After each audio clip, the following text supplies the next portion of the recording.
Salam. İstanbul şəhərində salamlayırım. ARHD Toçka az saytı olaraq hal-hazırda İstanbuldayım.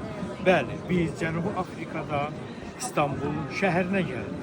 Həqiqətən də Türkiyə dövləti Azərbaycan dövləti ilə dost və qardaşdır. Azərbaycan Respublikamızın prezidenti cənab İlham Əliyev hansı dövlətlə dost, hansı dövlətlə qardaşdırsa, biz də onlarla dost və qardaş olmalıyıq. Ona görə ki, Azərbaycan dövlətimiz qüdrətli bir dövlətdir.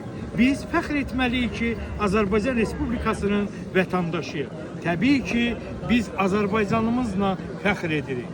Biz Azərbaycan dövlətimizlə fəxr edərək Azərbaycan Respublikamızın prezidenti cənab İlham Əliyev Heydəroğlu'nun daxili və xarici siyasəti nəticəsilə bugün Qarabağımızda azad olunaraq üç rəngli müqəddəs bayrağımız dalğalanır. Və Türk qardaşları da bizə həmişə hər bir zaman fəxrlə söyləyir ki, biz Qarabağı azad etmişik. Təbii ki, Qarabağ Azərbaycandır, Azərbaycan Qarabağdır. Bunu unutmalı deyirik ki, Azərbaycan Respublikamızın prezidenti cənab İlham Əliyev Heydəroğlu'nun daxili və xarici siyasəti nəticəsilə torpaqlarımız azad olundu. Bir daha da İstanbul şəhərində sizləri salamlayıram.